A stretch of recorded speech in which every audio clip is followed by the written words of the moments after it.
नमस्कार प्रेक्षकांनो, ठरलं तर मग मालिकेच्या जबरदस्त भागामध्ये आपल्याला पाहायला मिळणार आहे की अर्जुन आता साक्षीला म्हणत असतो की मी तुम्हाला 4 ऑप्शन दिलेत आणि त्यापैकी तुम्ही एक सिलेक्ट करा आणि सांगा तुम्ही आश्रमात कशासाठी गेला होतात. साक्षी आता काहीही बोलायला तयार नसते आणि ते बघून आता मोठ्या आवाजात अर्जुन ओरडतच म्हणतो की बोला साक्षी शिकरे. आणि तेवढ्यात आता दामिनी देशमुख उठून उभा राहत ऑब्जेक्शन घेऊ लागते. पण तेवढ्यात जज आता दामिनीचं ऑब्जेक्शन फेटाळून लावतात. तर अर्जुन म्हणतो की बोला साक्षी शिकरे. आणि त्यानंतर आता साक्षी म्हणते की हो, मी त्यावेळी आश्रमात गेले होते. जे त्यावेळेस मी तिथून जात असताना मला प्रिया तिथे आश्रमात गेल्याची दिसली आणि म्हणून मी पैसे मागण्यासाठी प्रियाकडे गेले. आणि त्यानंतर आता अर्जुन म्हणतो की चक्क हे आठवायला तुम्हाला 2.5 वर्ष लागले मिस साक्षी शिकरे. कमाल आहे बाबा तुमची. आणि आता साक्षी म्हणते की मी प्रियाला म्हणाले माझे फीचे पैसे परत कर, पण प्रिया मला म्हणाली माझ्याकडे आता पैसे नाही आहेत. म्हणून आमच्यात थोडी वादावादी सुद्धा झाली आणि पैसे मिळाले नाही म्हणून मी चिडून तेथून निघून गाडीत बसून माझ्या घरी गेले. अर्जुन म्हणतो 1 मिनिट, तुम्ही पैसे मागण्यासाठी चालत चालत गाडीमध्ये आश्रमात गेलात आणि त्यानंतर पैसे मिळाले नाही म्हणून लगेच तुम्ही पुन्हा घरी गेलात. तर साक्षी म्हणते हो. साक्षी म्हणते की मी प्रियाला सांगितलं की माझे पैसे लवकरात लवकर परत कर आणि मग मी तिथे बसून राहणार नव्हते आणि म्हणून मी निघाले तिथून. आणि त्यानंतर आता लगेचच अर्जुनने सांगितलेलं असतं की हे बघा, मी आश्रमात साक्षीचा फोन कोणाकोणाशी कनेक्टेड होता आणि साक्षीचं लोकेशन त्यावेळेस आश्रमाच्या आतमध्ये होता याची सगळी डिटेल्स मागवली आणि त्याचे हे रिपोर्ट्स हे देखील आता अर्जुनने जजला सांगितल्याचे आता अर्जुनला आठवते आणि साक्षीला सुद्धा. आणि अर्जुन आता ताबडतोब ते रिपोर्ट जजला देतो. आणि लगेच आता अर्जुन म्हणतो हे कसं साक्षी, मला तुम्ही सांगा ना, खून झाला त्यावेळेस तुम्ही आश्रमातच होता, पुरावे सुद्धा तेच सांगतात, तेव्हा तुम्ही कबूल करा. आणि लगेच आता साक्षी म्हणते नाही नाही, खून झाला त्यावेळेस मी तिथे नव्हतेच. अर्जुन म्हणतो की मग तुमच्या मोबाईलचे लोकेशन तिथे आहे, याला तुम्ही कसं टाळू शकाल. आणि लगेच आता अर्जुन मोठ्याने ओरडत म्हणतो की खून झाला त्यावेळेस तुम्ही आश्रमाच्या आतमध्येच होता, तुम्ही हे मान्य केलंच पाहिजे आणि मान्य करा. साक्षी आता नाही नाही थरथर कापतच पुन्हा नकारार्थी बोलू लागते. आणि साक्षी म्हणते की खून झाला त्यावेळेस मी आश्रमात नव्हते. आणि तेवढ्यात आता साक्षी म्हणते की आमच्यात म्हणजे प्रिया आणि माझ्यात वादावादी झाली, त्यावेळेस मी खूप चिडले होते आणि त्यावेळेस माझी पर्स तिथे राहिली आणि त्या माझ्या पर्समध्ये माझा मोबाईल तसाच तिथे राहिला असे साक्षी सांगते. इकडे आता प्रियाचा मोठा बँड वाजलेला असतो. प्रिया विचार करते की मी काय साक्षी दिली होती आणि ही साक्षी काय बोलते आणि ही रागाच्या भरात आता भावनाच्या आहारी जाऊन काय सांगते आणि मी यात आता कशी अडकत चालली याचा विचार आता प्रियाच्या मनात येतो.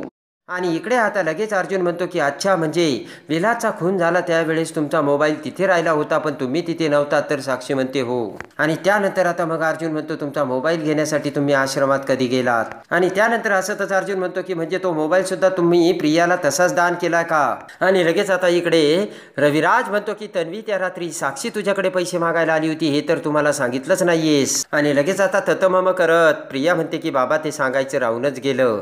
रविराजला आता राग येतो. आणि त्यानंतर आता अर्जुन म्हणतो की अहो, तुम्ही त्या पर्समध्ये तुमचं क्रेडिट कार्ड होतं, तुमचं डेबिट कार्ड होतं, बँकेचे अजूनही डॉक्युमेंट्स होते, एवढं सगळं सोडून तुम्ही कसे तिथून निघून आलात. तर लगेच आता साक्षी म्हणते की मला आठवल्यानंतर मी पुन्हा थोड्या वेळाने आश्रमात गेले आणि मग माझी ती पर्स मी तिथून घेऊन आली. आणि लगेच आता अर्जुन म्हणतो की खोटं बोलता आहात तुम्ही. आणि ज्यावेळेस तुम्ही आश्रमात गेलात त्याच वेळेस तिथे विलास हा मधुभाऊंसोबत बोलत असताना तुम्हाला चीड आली आणि तुमच्या पर्समधून रिव्हॉल्वर काढून तुम्ही विलासवरती गोळी झाडली. तर लगेच आता साक्षी म्हणते हे खोटं आहे. आणि त्यानंतर आता अर्जुन म्हणतो तुम्ही पुन्हा आश्रमात गेले त्यावेळेस तुम्ही काय बघितलं होतं. तेव्हा आता साक्षी म्हणते ज्यावेळेस मी आश्रमात गेले ना त्यावेळेस तिथे सगळ्या वस्तू अस्ताव्यस्त पडलेल्या होत्या आणि त्यावेळेस मधुभाऊ आणि विलास हे दोघेही जमिनीवर पडलेले होते. त्यानंतर आता साक्षी म्हणते की त्यावेळेस मग मी ते सगळं बघून खूप घाबरले आणि लगेच माझी पर्स घेऊन तेथून निघून आली. आणि लगेच आता साक्षी म्हणते की मला ना खूप भीती वाटली होती. तर अर्जुन म्हणतो की पण त्यावेळेस प्रिया हे सगळे तिथे आय विटनेस म्हणून बघत होती, हे तुमच्या लक्षात नाही आलं का. कारण प्रियासुद्धा आश्रमातच होती, हे तुमच्या लक्षात यायला पाहिजे होतं. तेव्हा आता साक्षी म्हणते की त्यावेळेस मी खूप घाबरले होते आणि पोलीस येईल म्हणून मी तेथून पटकन निघून गेली. आणि लगेच आता साक्षी म्हणते की हा सगळा खुनाचा मामला होता आणि जर मी यामध्ये अटकले असते तर मग काय झालं असतं, त्यामुळे मला भीती वाटली. आणि इकडे आता अश्विन हा प्रतिमाला घेऊन घरी आलेला असतो. प्रतिमा खूप घाबरलेली असते. आता अश्विन म्हणतो की प्रतिमा आत्या आपण घरी आलोय. घरी आल्यापासून तू काही बोललीच नाहीये. सांग बरं मला काय झालंय. प्रतिमा आता अजूनच घाबरल्यागत होती आणि लगेच आता आपल्याला महिपत कसा दिसला हे सगळं आता प्रतिमाला आठवतं. पण आता अश्विन म्हणतो की बरं ठीक आहे. अश्विन म्हणतो की तुला जर नसेल सांगायचं ना तर नको सांगू, पण तू घाबरू नकोस आत्या. इकडे आता अर्जुन साक्षीला म्हणतो की आमच्यासारख्या सामान्य माणसाला तू आत्तापर्यंत खोटं बोलली, मग तुला आज हे सगळं का सांगावंसं वाटलं. तेव्हा आता साक्षी म्हणते की कारण माझ्या फोनचं लोकेशन आश्रमात सापडलं होतं, म्हणून आज मी जे काही बोलले ते सगळं खरं बोलले. आणि लगेच आता साक्षी म्हणते की तेव्हा जर मी खरं बोलले असते तर आजपर्यंत मला खुनी सिद्ध करून मला जेलसुद्धा झाली असती. आणि लगेच आता अर्जुन म्हणतो की मग तुम्हाला असं वाटतंय का की तुमचं पोलीस डिपार्टमेंटवर आणि न्यायव्यवस्थेवरती विश्वास नाही आहे. तेव्हा आता साक्षी म्हणते नाही नाही असं काहीच नाही आहे. आणि त्यानंतर आता अर्जुन म्हणतो ठीक आहे, मर्डर होण्याच्या अगोदर तुम्ही आश्रमात कुणाला ओळखत होता का. तर साक्षी म्हणते नाही, मी कुणालाच ओळखत नव्हती. आणि त्यानंतर आता अर्जुन म्हणतो नीट आठवा, तुम्हाला ना आठवायला वेळ लागतो आणि मी तुम्हाला पुन्हा एकदा व्यवस्थित विचारतो, तुम्ही आश्रमात विलास जाण्याच्या अगोदर त्याला ओळखत होता का. तर आता साक्षी पुन्हा विचार करत म्हणते की नाही, विलासचा आणि माझा काहीच संबंध नव्हता, त्यामुळे मी त्याला ओळखत नव्हते. आणि त्यानंतर आता अर्जुन म्हणतो की माय लॉर्ड मला आता विटनेस बॉक्समध्ये राजेंद्र यांना बोलायची परमिशन हवी. तर लगेच आता जज परवानगी देतात आणि लगेच आता तो राजेंद्र महिपतचा तो गुंड आता विटनेस बॉक्समध्ये पोलीस त्याला घेऊन येतात. विटनेस बॉक्समध्ये येताच आता अर्जुन त्याला म्हणतो की तुमचं पूर्ण नाव आणि तुमचा व्यवसाय सांगा. ते ऐकताच आता राजेंद्र म्हणतो की माझं नाव राजेंद्र आणि मी महिपत शिकरे यांच्या SS कन्स्ट्रक्शनमध्ये काम करतो. आणि त्यानंतर आता लगेच अर्जुन म्हणतो की साक्षी शिकरे तुम्ही यांना ओळखता का. उठून उभा राहत साक्षी म्हणते हो मी यांना ओळखते. त्यानंतर आता अर्जुन म्हणतो की माय लॉर्ड या राजेंद्र यांनी महिपत शिकरेच्या अकाउंटमधून किती वेळा पैसे काढले. आणि लगेच आता अर्जुन एक पॉकेट घेत म्हणतो की ही बँक अकाउंटची हिस्ट्री आणि हे बँक अकाउंटमधलं पैसे काढल्याचं CCTV फुटेज. आणि लगेच आता तो पेन ड्राईव्ह लॅपटॉपला कनेक्ट करताच आता बँकेमधून राजेंद्रने कसे ATM मधून पैसे काढले हे सगळं डिटेल्स व्हिडिओ सगळं आता समोर आलेलं असतं. आणि ते बघता क्षणी सगळ्यांना मोठा धक्का बसलेला असतो. आणि लगेच आता दामिनी देशमुख उठून उभा राहते आणि म्हणते की हे सगळं अर्जुन सुभेदार काय प्रूव्ह करण्याचा प्रयत्न करतात. म्हणजे एखाद्या कंपनीतला एम्प्लॉई कोणत्याही बँकेत जाऊन पैसे काढू शकतो. आणि लगेच आता दामिनी म्हणते की हा गुन्हा कधीपासून होऊ लागलाय. तेव्हा आता अर्जुन म्हणतो कॅश विड्रॉल करणं हा गुन्हा नाहीच आहे दामिनी देशमुख बाई. आणि लगेच आता अर्जुन म्हणतो की तो मुद्दा नाहीच आहे. मधुभाऊकडे विलासने जे पैसे ठेवायला दिले होते त्याचे सिरियल नंबर आणि या राजेंद्रने त्या बँकेतून पैसे काढले होते त्याचे सिरियल नंबर एकच आहेत.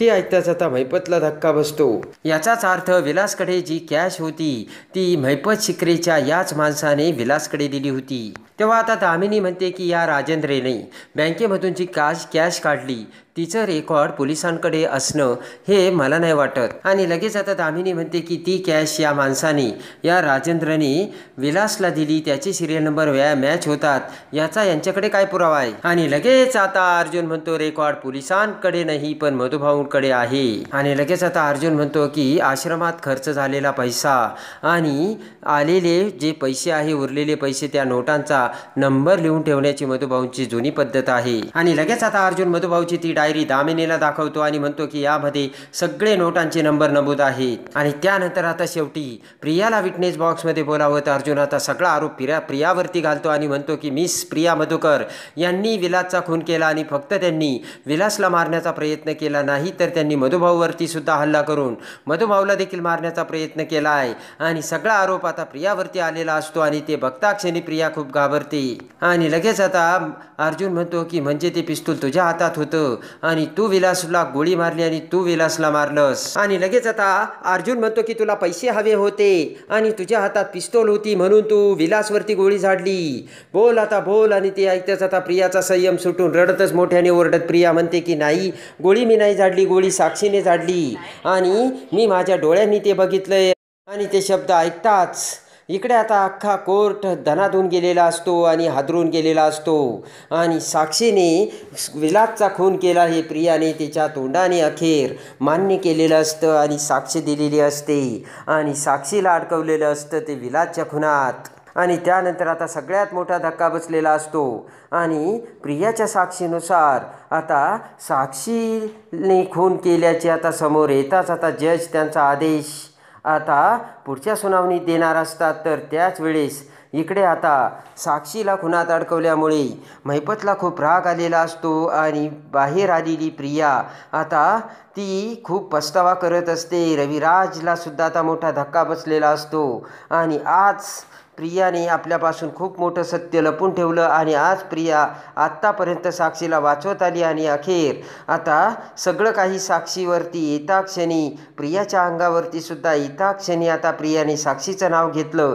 यामुळे रविराजला खूप राग आलेला असतो. तर इकडे बाहेर महिपत येता क्षणी रागाने प्रियाकडे बघतो आणि त्या क्षणी आता महिपत हा प्रियाचा गळा आवळतो. प्रियाचा गळा आवळता क्षणीच आता महिपत म्हणतो की माझ्या पुरीला जर जेलमध्ये शिक्षा झाली तर मी तुला यमाचा दरवाजा दाखवीन आणि महिपतने प्रियाचा गळा जाम पकडलेला असतो. तर आता प्रियाला महिपत कोणती भयानक शिक्षा करणार आणि आता साक्षीला अडकून आता पुढे अर्जुन मधुभाऊला कसे सोडवणार हे बघण्यासाठी आणि ठरलं तर मग मालिकेच्या डेली अपडेटसाठी आपल्या चॅनलला लाईक करा, सबस्क्राईब करा.